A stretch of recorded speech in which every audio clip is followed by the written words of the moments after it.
Hi everyone, welcome to part 3 of this series of tutorials I've been making around the hidden secrets of Ableton Live. In this particular one, I am continuing with Sampler and I'm going to demystify some of the capabilities of Sampler when it comes down to layering, especially for pad sounds. So I'm going to be showing you some cool techniques and some things that you might not know that they're not so immediately available, or things that you might have missed. And I just wanted to really showcase just how powerful Sampler truly is. Okay, so I'm going to get started. Before I continue, obviously subscribe if you haven't done so yet, and you can click a like if you like the video as well, of course. My name is Hector. I produce under the alias of Hektagon, and I've been teaching electronic music production with Ableton Live for the last 14 years. I'm producing for a very long time under my alias of Hektagon. So I'm going to crack on with the video. Obviously, any questions, let us know in the comments, and I hope you enjoy it.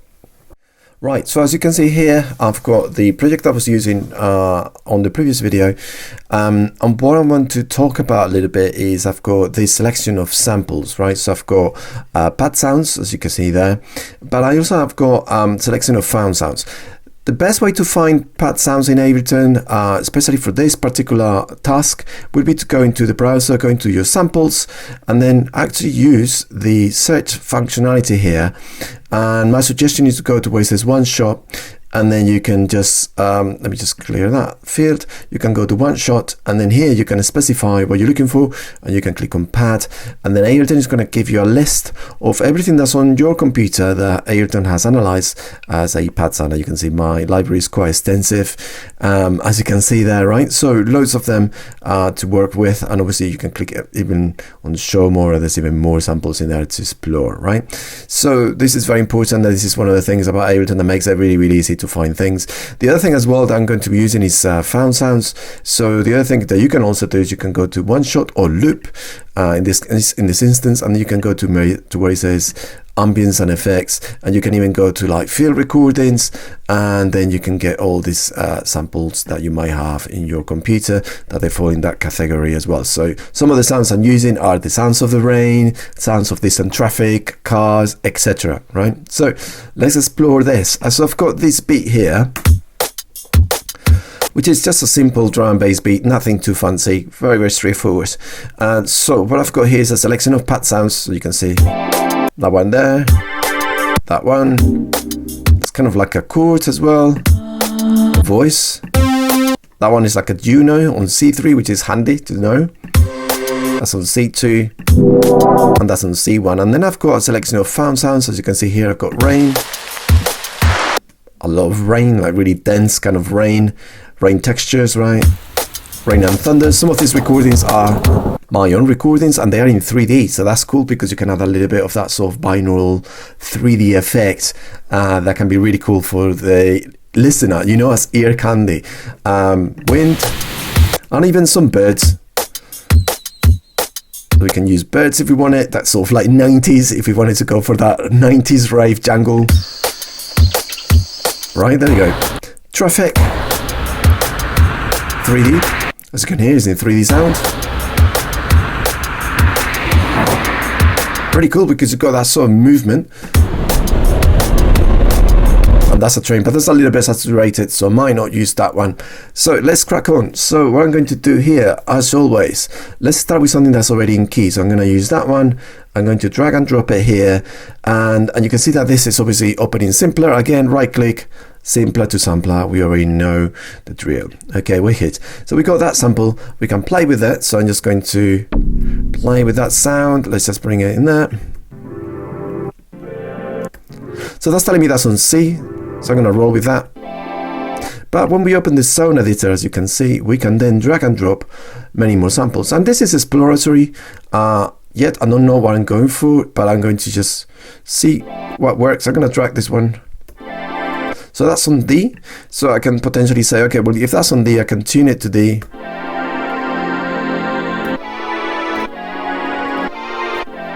That's quite cool, isn't it? Let's see what else is there. That one I quite like.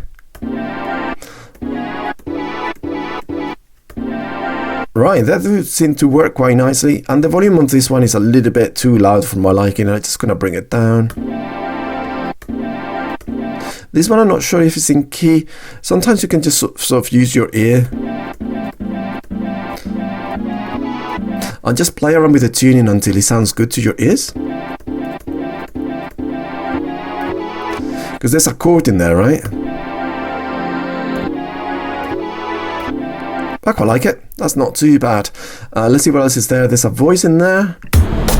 Let me just turn off this and the drums so we can hear that easily. All right. That's cool. That's a grainy vocal. Let's hear that on its own. I don't know the tuning of that, so I'm going to use the tuner. But sometimes, if the tuner doesn't do the job, because let's face it, a lot of the times the tuner is actually not that great, because it just doesn't. If it's a complex sound, the tuner is just going to be like, I don't know what I'm listening to. It's too complicated. Let's put the tuner just in case, because it's a voice. So that's telling me that's kind of like on A. Yeah. Well, that's. It's a bit dubious, isn't it? Let's just go back here. I'm going to just keep that, maybe just that section, maybe just sustain it. All right, there we go. Maybe crossfade it to smooth it out, right? So let's just look at that. So remember that the crossfade here can be extremely useful.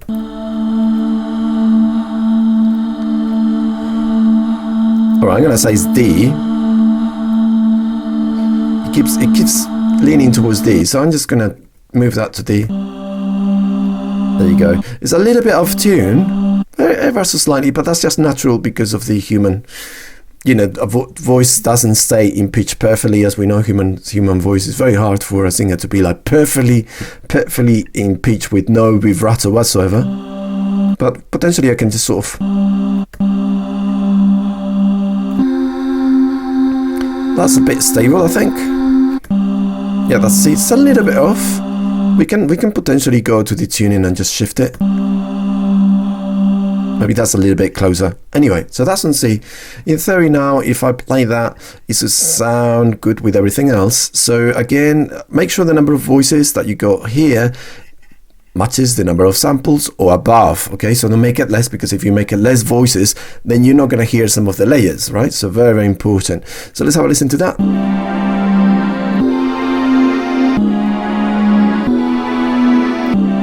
That's cool, right? Old school, I like it. Why not? That could work quite nicely. So far I haven't done anything out of the ordinary. We got another, potentially you can keep layering until something cool happens. That's quite cool as well. I quite like that. It's a bit loud. Again, we can just bring the volume down. And this is already...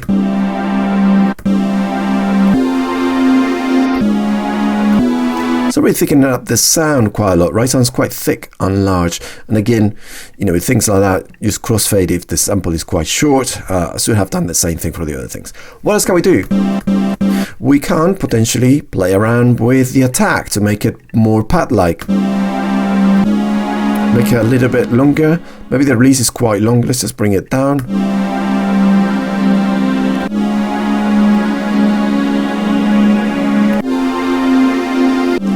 Nice, right?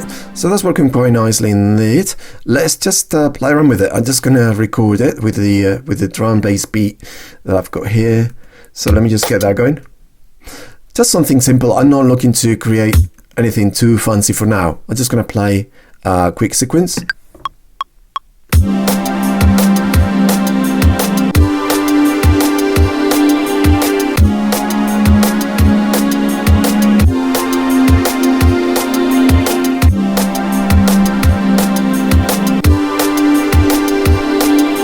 There you go, right? So that sounds quite interesting. I quite like it.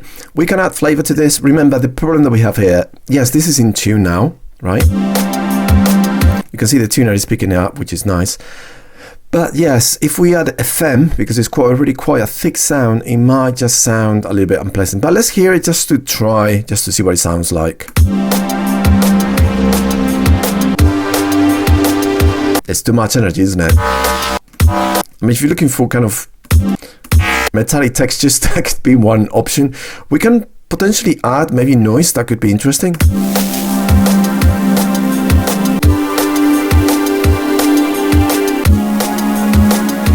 to kind of give you a little bit of grain. Maybe that could come in softer. So remember that we can, of course, play around with the envelope here, and then we can just sort of delay when the FM is going to come in.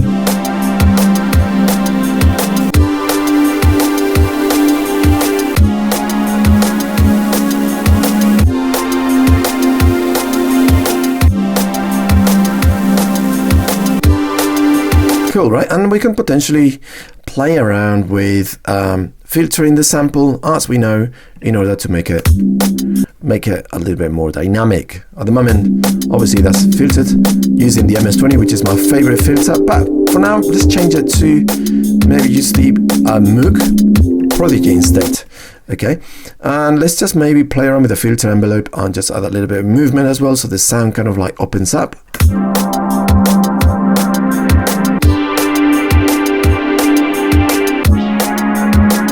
Maybe less, maybe longer actually. Lower the resonance, maybe less amount.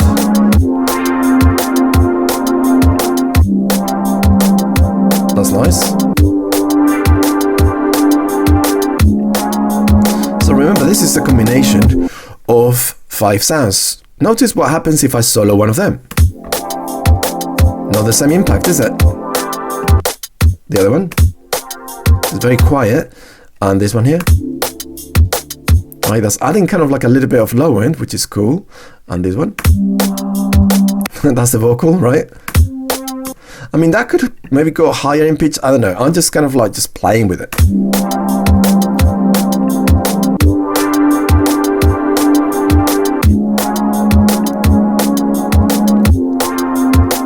Thicker texture, right? That's an interesting process, right? And of course we can add modulation, etc. One thing I like to do as well is to add some kind of movement to the volume in order to create like a gated effect. If that's something that you're after, could be really cool. If we go into the rate and we put it on beats, then it can give us something that sounds gated. Maybe let's go a little bit lower in terms of the speed.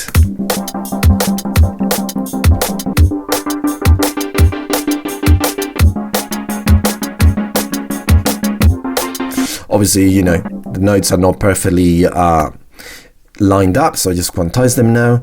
And you can do some cool things where you like bending, do like a little bit of glide if you want it. Little things like that could make it a little bit more exciting. But for now, this is one variation of the pad sound that could be cool if you want to filter it. There's another thing as well that can be really nice if you have kind of like simplistic sort of pad sound. So let me just duplicate this channel. And let me just get rid of the filtering for now. I'm going to just take samples that already sound quite sort of mellow. So let's go into this one here. So again, it's the same sample. I like this too. I'm going to kill the LFO. That's nice. Okay, let's get rid of... Actually, let's just add something else from some of the samples I've got. What is this one? Let's just play that. Yeah, that's quite nice and sort of mellow. So let's put that in there. I don't know if it's going to play. This is in C1. Okay, so now you can see that I'm going to try this with this too. So I've got that sample. This one here is already in key. Is not correct. Let's just put that. It's too high in pitch. Let's just move that to C2. All right, let's put it where it belongs. So C2. Let's try those.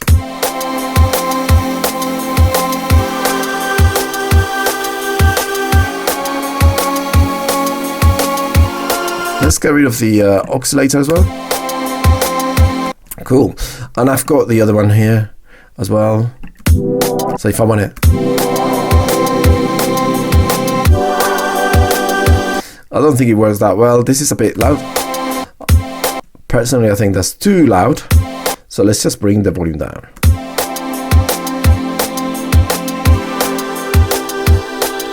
Right, and there's one little thing I wanted to just quickly show you. So things that we can do to make this a little bit more exciting is to apply, for example, an LFO and set the LFO to random. So then what's going to happen is that the LFO is basically choosing a random value every time you hit the key. But what I'm going to do is I'm going to go to the destination A. Notice that I'm using LFO 3. And on the destination A, what I'm going to select is I'm going to select the sample offset. So that basically means that every time I hit the key, it's going to play the sample from a different point. Look, you can sort of see this playback jumping forwards and backwards. So that's really cool because I can give you a different sound every time you hit the key, right?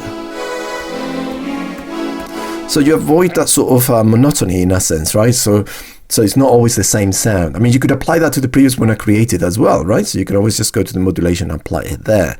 But this can be really cool because then that way, there you go, let's get rid of that.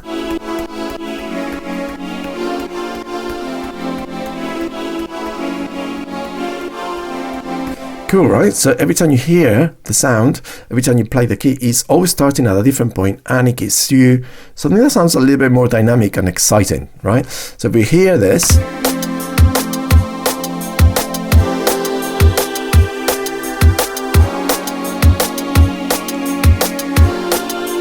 maybe a little bit less.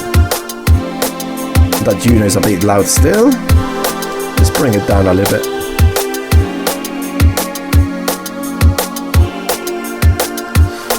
Or you can just play around with the root note. Like, I think that Juno is too loud. What if I make it more into like a bassy kind of sound?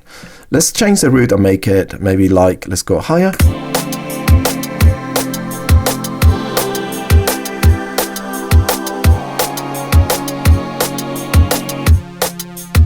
Oh, cheeky. Right, so this is quite the tune, right? You can see that. Let's just bring it down. It's not perfect. It's moving a lot. I'm just gonna be a little bit cheeky and just like loop. So it's a little bit more stable. Because it's sounding a little bit messy. Let's play that again.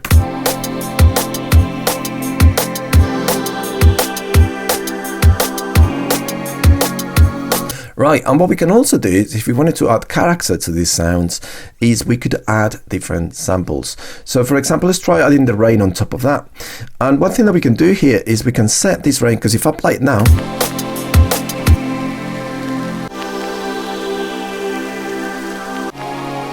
you see the rain changes in pitch, and that just sounds a bit funny. I want the rain to be constant, right? So what we can do is we can go over to where it says here at the bottom, you see this is the sample of the rain that I just added. We can go to the scale and set that to 0%. That basically means that the pitch is not going to affect the rain. It's always the same.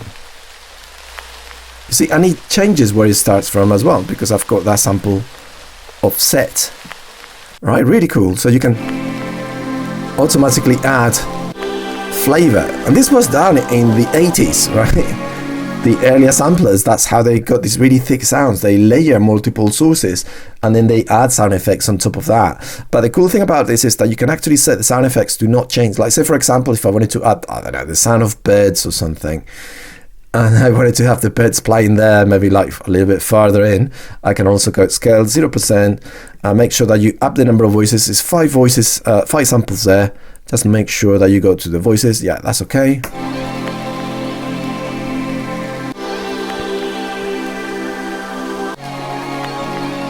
You can hear the birds, right? Look.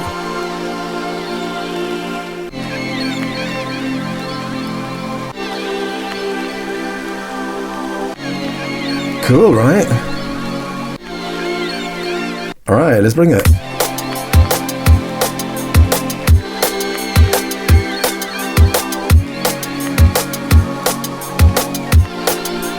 I mean, if you want to add a sound of traffic on top of that, or rain or wind, could work as well. I mean, I've got some strong wind samples there. These are 3D, I think. Yeah, there you go. But I don't want it to change in pitch, so again, scale 0%. And now we've got the mega combo of all the pad sounds, plus the birds, plus the rain, plus the wind.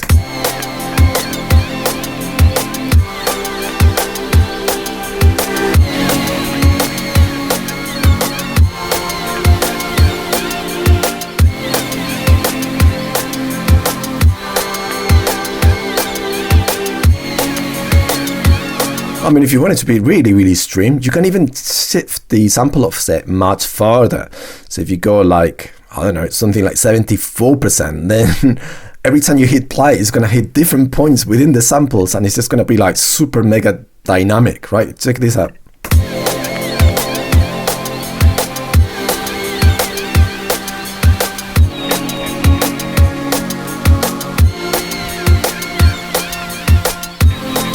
sometimes the sample's kind of finished, don't they? Because this one particular sounds like it's finishing. But remember that we can always just loop them, right? So I'm just going to do maybe like forwards, backwards looping.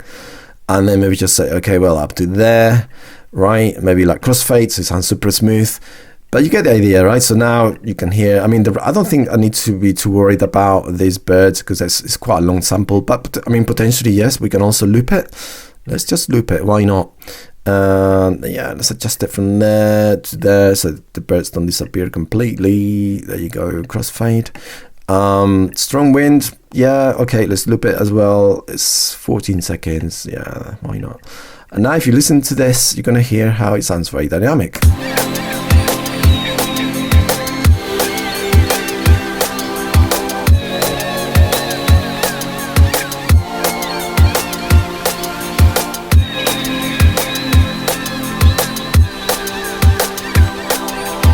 Cool, right?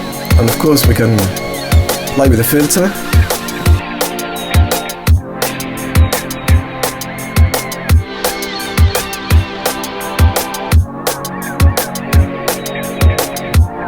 Maybe add more resonance, etc., or make it more mellow.